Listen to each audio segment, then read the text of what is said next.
napakarami pa nating hindi alam tungkol mismo sa planetang Earth. Halimbawa na lang nito, akala ng karamihan perpektong bilog ang Earth. Pero sa totoo lang, hindi yan totoo. Dahil ang Earth natin ay oblate spheroid, ito ay parang hugis ng isang bola na medyo piniga mula sa itaas at ibaba. Dahil dito, mas malapad ang gitna ng planeta natin kumpara sa magkabilang pole. Ang equatorial diameter ng Earth natin ay humigit kumulang 12,754 kilometers, habang ang polar diameter naman ay nasa around 12,711 kilometers. Maliit lang pakinggan ang diferensya, pero isipin mo, halos 43 kilometers pa din yung pagitan nito. At hindi lang yon. Sa lahat ng planeta sa solar system, ang Earth lang ang may pinakamataas na density o mas siksik ang mga materialis nasa loob ng Earth, at sumunod lang dito ang planetang Mercury. Sa ilalim naman ng ating mga paa, iba-iba rin ang galaw ng bawat layer ng planeta. Ang core, mantle at crust ng Earth ay hindi sabay-sabay umiikot sa iisang bilis. Ibig sabihin may sarili silang galaw sa loob ng planeta. At ang mas nakakagulat pa rito, halos kalahati ng kabuuang bigat ng Earth's crust ay oxygen. Pero hindi ito yung oxygen na hinihinga natin. Sa halip nakatago ito sa loob ng mga bato at minerals na makikita sa kalaliman ng lupa. Samantala, around 25% naman ay silicon. At ang natitirang bahagi ay halo-halong elements na bumubuo sa mundong kilala natin ngayon. At kung tutuusin, sobrang kapal din ng crust ng Earth. Sa karamihan ng mga kontinente, umaabot ito ng around 35 hanggang 45 kilometers.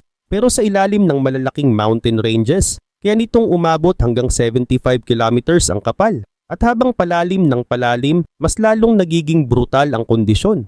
Sa pinakasentro ng Earth's core, ang density ng matter ay umaabot ng around 12.5 tons kada cubic meter. Samantala, ang pressure naman ron ay tinatayang nasa 3.7 million atmospheres. Ibig sabihin halos imposibleng mabuhay o makaligtas doon ang kahit anong kilalang life form. Nakakatawa isipin na nakapunta na ang tao sa moon. Nakapagpadala na tayo ng robots sa Mars. Nasuri na rin natin ang napakalalim na bahagi ng karagatan. Pero pagdating sa mismong ilalim ng Earth, halos wala pa tayong alam.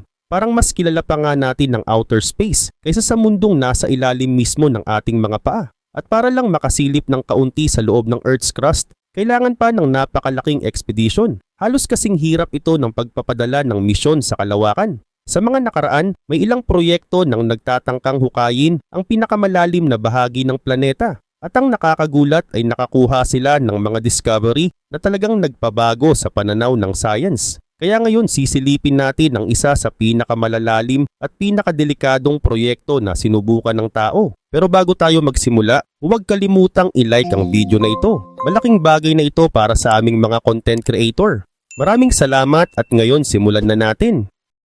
Una muna, ano nga ba talaga ang nasa ilalim ng Earth? May posibilidad bang may buhay sa napakalalim na bahagi ng planeta? At ano ang mga kakaibang bagay na natuklasan na roon? Sa buong kasaysayan ng pagmimina at pag-aaral sa ilalim ng Earth, karamihan ng mga paghuhukay ay ginawa para sa praktikal na dahilan. Kadalasan, layunin nitong makahanap ng oil, gas o mahahalagang minerals. Pero may ilang proyekto na hindi pera ang habol, pure science lang. At kadalasan, sila pa ang may pinakamalalalim na hukay. Habang lumalalim ang regular commercial drilling, alam na ng mga scientist na wala na silang makukuha pa sa pinakakalaliman. Wala ng oil, wala ng gas, wala ng mineral na worth it kunin. At doon nagsisimula ang totoong scientific exploration. Sa ngayon masasabi nating nagsisimula pa lang talaga ang humanity sa pag-aaral ng tunay na kailaliman ng Earth. Sa katunayan, kahit ang pinakamalalim na butas na nahukay ng tao ay hindi pa rin umaabot sa mantle ng planeta. Dahil ang continental crust ng Earth ay maaring umabot ng around 30 kilometers o higit pa ang kapal.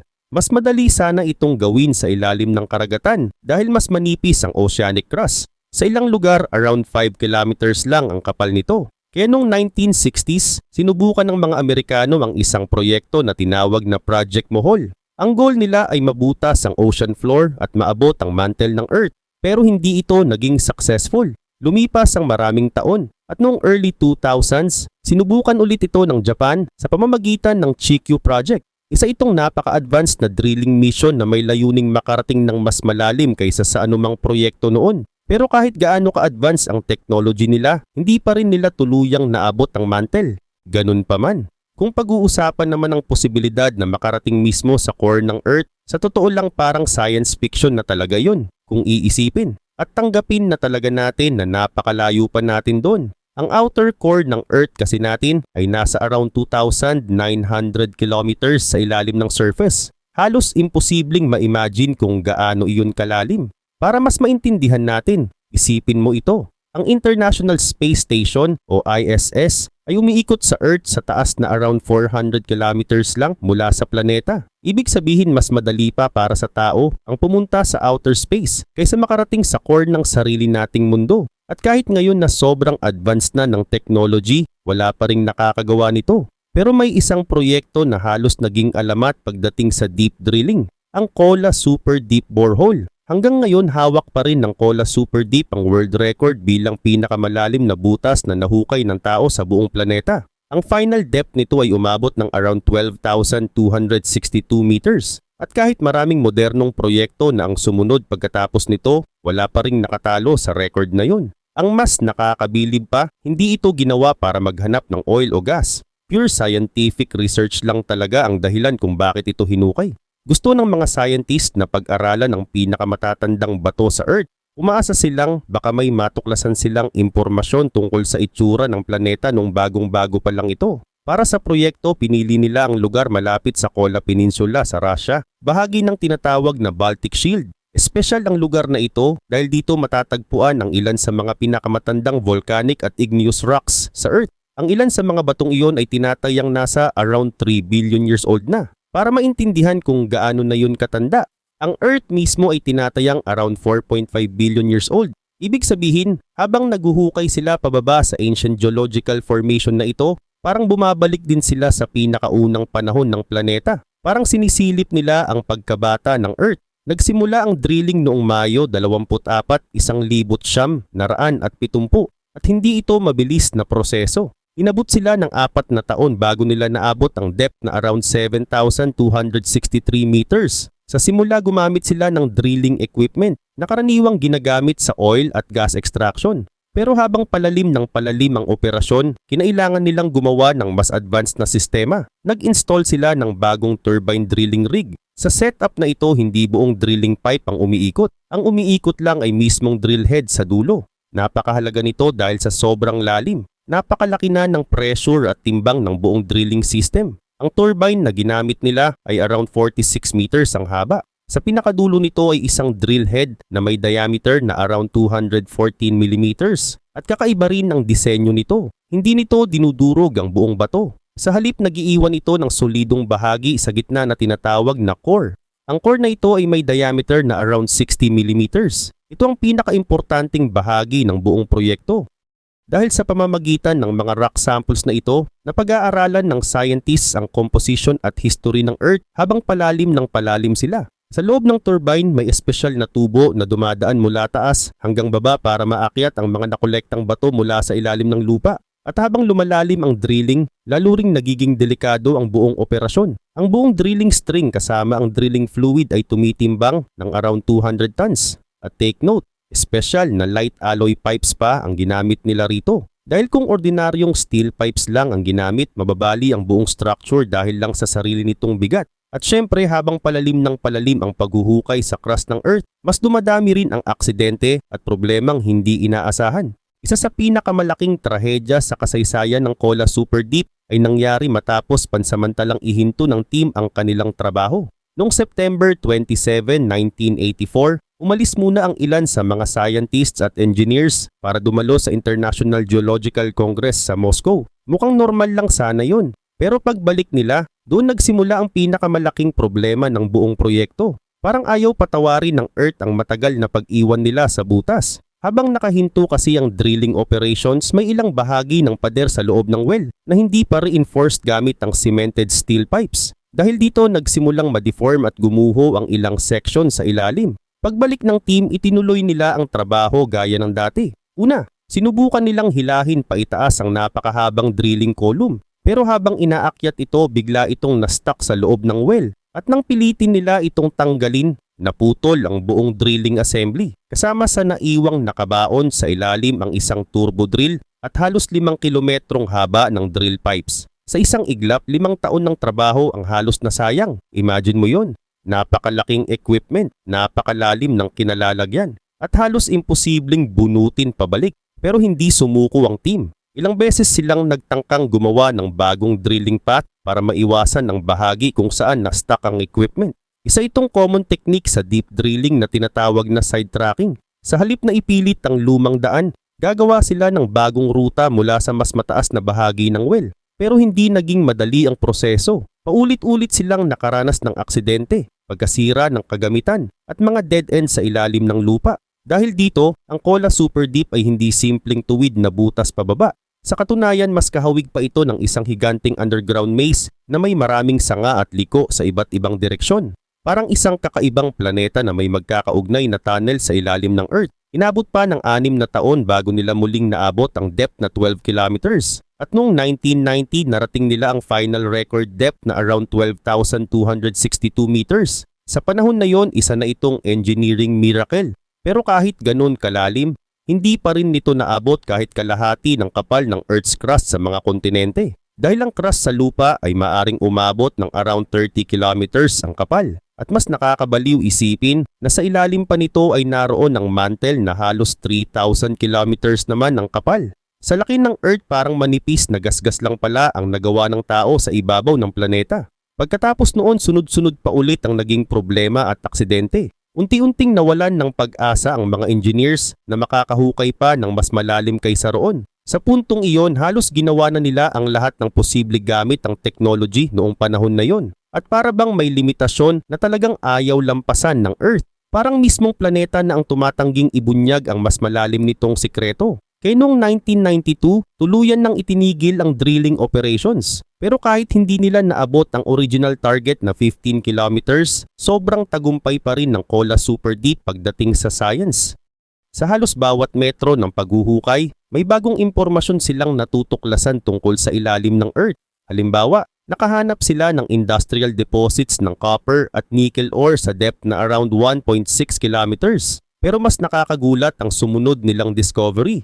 Sa lalim na around 9.5 kilometers, nakakita sila ng geochemical anomaly, isang rock layer na may mataas na gold content. Umaabot ito ng around 1 gram ng gold kada ton ng bato. Ang problema nga lang, sobrang lalim nito kaya hindi practical pagmiminaan. Mas mahal pa ang paghuhukay kaysa sa makukuhang ginto. Pero para sa science, napakahalaga pa rin ng discovery na yon. At hindi lang minerals ang binago ng proyekto. Mas mahalaga ang nabago nito sa understanding natin tungkol sa mismong structure ng Earth's crust. Bago magsimula ang drilling, gumawa muna ang scientist ng geological prediction tungkol sa magiging layers sa ilalim ng lupa. Pero habang lumalalim sila, isa-isang napatunayang mali ang halos lahat ng inaasahan nila. Ang layer na inaasahan nilang matatapos sa first 5 kilometers ay umabot pala hanggang 7 kilometers. At pagkatapos nito, imbis na makakita sila ng mas dense at matitigas na basalt rocks, ibang klase ng bato ang tumambad sa kanila. Ang mas nakakagulat, kahit umabot sila sa 12 kilometers depth, wala pa rin ang basalt layer na siguradong sigurado silang makikita roon. Bago pa kasi magsimula ang proyekto, gumamit na sila ng deep seismic scanning para pag-aralan ang ilalim ng lupa. Base sa mga resulta, naniniwala ang scientists na may bahagi sa ilalim kung saan nagtatransition ng granite papuntang basalt layer. At sa zone na yon nila nakikita ang pinakamalakas na seismic reflection. Pero nang aktwal na nilang marating ang lalim na yon, maling-mali pala ang dating interpretation. Sa halip na matitigas na basalt rocks, mas mabababa ang density ng mga batong nakita nila.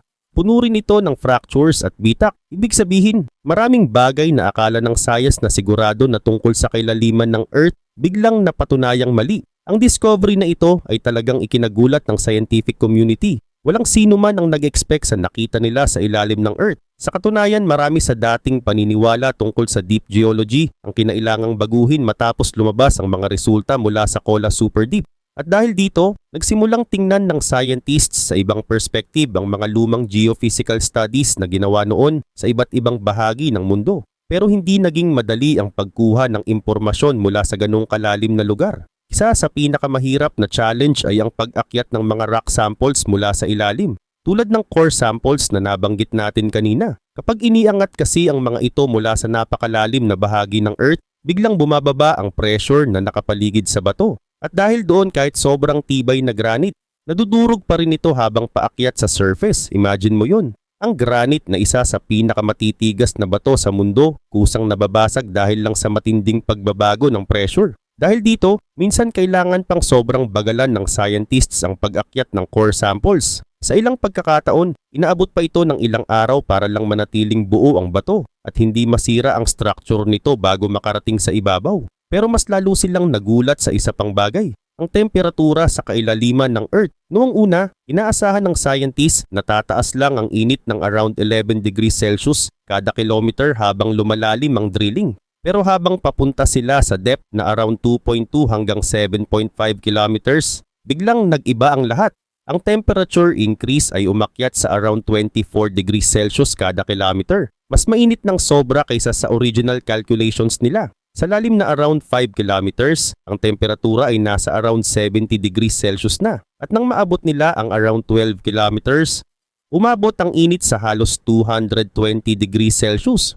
Mas mataas ito ng malayo kaysa sa inaasahan ng science noong panahon na yun. At hindi pa roon natatapos ang mga shocking discoveries. Sa kailalimang dating pinaniniwalaang walang kahit anong organic life, may natagpuan silang 14 types ng fossilized microorganisms. Ibig sabihin, may bakas ng sinaunang microscopic life forms sa ilalim ng Earth. At ang mas nakakabaliw, ang mga rock layers na pinanggalingan ng mga microorganism na ito ay tinatayang mahigit 2.8 billion years old na. Mas matanda pa kaysa sa karamihan ng buhay na alam natin ngayon. Sa mas malalalim pang bahagi kung saan wala ng sedimentary rocks, nakakita rin ng researchers ng napakataas na concentration ng methane gas. At hanggang ngayon, pinag-aaralan pa rin kung paano ito nabuo sa ganong kalalim na lugar. Pero ang lahat ng ito ay maliit na bahagi pa lang ng mga natuklasan sa Kola Super Deep. Sa huli, isang bagay lang ang malinaw na ipinakita ng proyekto. Mas kaunti pala ang alam natin tungkol sa sariling planeta kaysa sa inaakala natin. At bukod sa pagiging world record holder sa lalim, ang Kola Super Deep ay naging sentro rin ng isa sa pinaka-famous na conspiracy theories sa mundo. Ayon sa isang viral na kwento, habang papalalim ang drilling operation, may narinig daw na kakaibang tunog mula sa ilalim ng Earth, mga sigaw umano, mga tunog na parang nanggagaling sa impyerno. May audio recording pang ang kumalat noon sa internet. At dahil dito, mabilis na kumalat ang conspiracy theory na aksidenteng nakahukay raw ang scientists papunta mismo sa impyerno. Pero sa totoo lang, hindi ito totoo. Isa lang itong malaking internet hoax. Una sa lahat, walang microphones na nakakabit sa drilling equipment ng Kola Super Deep. Ang meron lang ay mga sensors na sumusukat ng vibrations, pressure at iba't ibang environmental fluctuations sa ilalim ng lupa. Hindi ito ginagamit para mag-record ng actual na tunog gaya ng normal na audio recording. Kaya iyong sinasabing screams from hell na kumalat online, walang scientific evidence na nagpapatunay na totoong galing iyon sa Kola Super Deep. Pangalawa, ang pinakaunang pinagmulan ng kwento tungkol sa drilling rig papuntang impyerno ay isang Finnish newspaper. At may isang napakahalagang detalye rito. Inilabas nila ang article noong April 1st, April Fool's Day. Ibig sabihin malaking posibilidad na joke o prank lang talaga yon mula pa noong simula. Pero dahil mabilis kumalat ang kwento, maraming tao ang naniwala at ginawang conspiracy theory ang buong istorya. Pero kahit fake ang Hell Sounds ng story, may ilang totoong kakaibang pangyayari naman talagang nangyari sa Kola Super Deep at posibleng iyon ang naging inspirasyon ng mga gumawa ng hoax. Isa sa pinakamisteryosong insidente ay isang malaking aksidente na nangyari sa ilalim ng hindi maipaliwanag na sitwasyon. Ayon kay academician David Guberman, ang direktor ng Kola Super Deep Research and Production Center, may isang pangyayari roon na kahit sila mismo ay nahirapang ipaliwanag. Sa isang interview, sinabi niya, ayon kay David Guberman, nang tanungin siya tungkol sa misteryosong kwentong ito sa UNESCO, hindi niya raw alam kung ano ang isasagot niya. Sinabi niyang malaking kalokohan ang karamihan sa mga kwento. Pero bilang isang scientist, hindi rin daw niya masasabing alam niya ang eksaktong nangyari. Ayon pa sa kanya, may na-record daw silang kakaibang ingay sa ilalim bago nagkaroon ng isang malakas na pagsabog. Pero ang mas misteryoso, pagbalik nila sa parehong depth makalipas ang ilang araw, wala na silang nakitang kahit anong bakas ng nangyaring insidente. Parang bigla na lang itong nawala. At dahil dito, mas lalo lang dumami ang mga haka-haka tungkol sa Kola Super Deep. Sino nga ba talaga ang nakakaalam kung ano ang totoong nangyari sa ilalim ng Earth? Noong 1995, tuluyan nang isinara ang proyekto at tinakpan ang mismong well. At marahil, ayon sa ilan baka sa future generation na lang ng scientists, muling mabuksan ang misteryong iniwan ng Kola Super Deep. Habang abala ang Soviet Union sa kanilang ultra-deep drilling project, may isa ring American project na halos nakaabot sa 10,000 meters depth. Noong 1974, isang ultra-deep well sa Anadarko Oil Basin sa Oklahoma ang umabot sa around 9,583 meters. At sa panahon na yon, world record na agad iyon. Mas nakakagulat pa, sobrang bilis ng kanilang progress. Inabot lang sila ng around 502 days para maabot ang ganong lalim. Napakalaking achievement nito noong panahon na yun. Ang proyekto ay pinondohan ng kumpanyang Lone Star at gumastos sila ng around $15 million. Isang napakalaking halaga noong 1970s. Pero sa kabila ng lahat ng gastos at effort, naging malaking kabiguan din ang proyekto. Dahil ang tunay nilang pakay ay makahanap ng oil. Pero imbes na langis, ibang bagay ang tumambad sa kanila.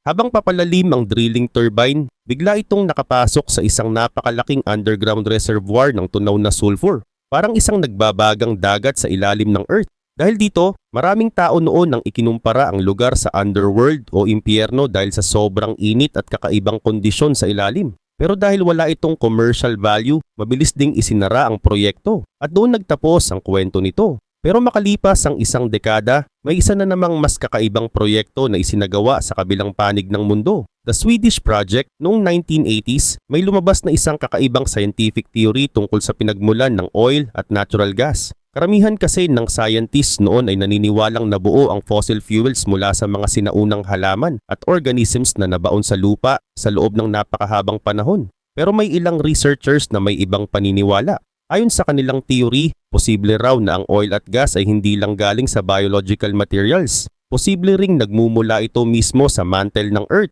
Tinawag nila itong mantle fluid hypothesis. Ayon sa ideyang ito, may mga superheated gases at liquid mixtures na puno ng hydrocarbons na nabubuo sa mantle at unti-unting umaakyat papunta sa crust ng Earth. At kung totoo ito, ibig sabihin, maaring may oil at gas deposits kahit sa volcanic at metamorphic rocks. Hindi lang sa sedimentary layers. Napakalaking discovery sana nito para sa science at oil industry, kaya mabilis na nakakuha ng funding ang proyekto. Nagpasya ang Sweden na magsagawa ng malaking experiment para subukan ang theory. Pinili nila ang Siljan Ring Crater bilang drilling site. Isa itong napakalaking impact crater na may diameter na around 52 kilometers. Base sa geophysical data, may mga calcined granite raw sa lalim na around 500 hanggang 600 meters at posibleng may hydrocarbon reservoir sa ilalim nito. Gumamit ang scientists ng napaka-accurate na gravity measurements para pag-aralan ng density at composition ng mga bato sa ilalim ng lupa. At ayon sa kanilang calculations, may highly porous rocks raw sa around 5 kilometers depth. Mga bato na posibleng puno ng oil at gas. Mukhang promising sana ang lahat. Pero nang magsimula na ang drilling, sobrang disappointing ng naging resulta. Ang mga investors at scientists na naglagay ng around $60 million sa proyekto ay halos walang nakuha dahil wala silang natagpuang commercial oil reserves. Ang nakita lang nila ay maliliit at hiwa-hiwalay na deposits ng oil at gas na malinaw na biological ang origin, hindi mula sa mantle. Dahil dito isinara rin ang proyekto noong 1990.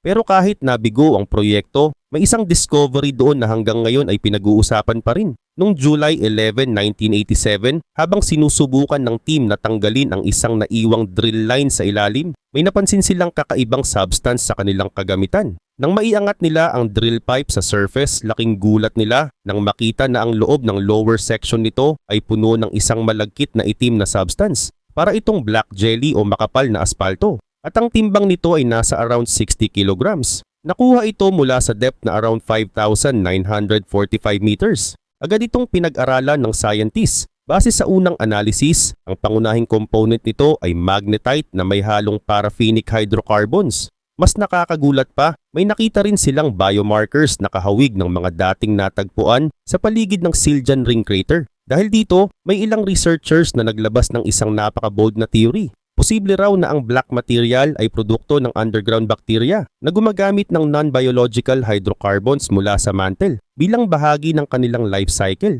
Kung mapapatunayan ito, magiging world sensation sana ito dahil maaari nitong baguhin ang understanding natin tungkol sa oil formation at underground life. Pero hindi lahat ay naniwala. Maraming skeptics ang kumontra sa theory at habang tumatagal ang investigation, nagsimulang lumabas ang mas simpleng explanation. Napag-alaman ng scientists na isang linggo bago matagpuan ang black substance, gumamit pala ang drilling team ng special na mixture ng commercial soda, polymers at biodegradable lubricants para paluwagin ang na-stuck na drill string sa parehong depth.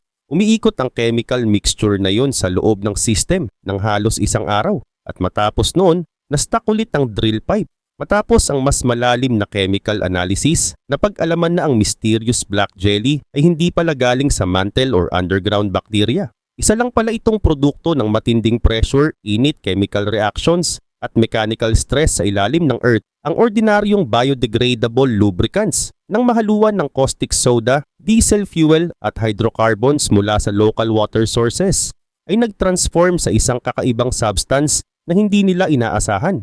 Ipinakita lang nito kung gaano ka-extreme ang kondisyon sa kailaliman ng Earth dahil sa ilalim ng napakataas na pressure at init, kahit ordinaryong materials ay maaring maging isang bagay na parang hindi na galing sa mundong ito.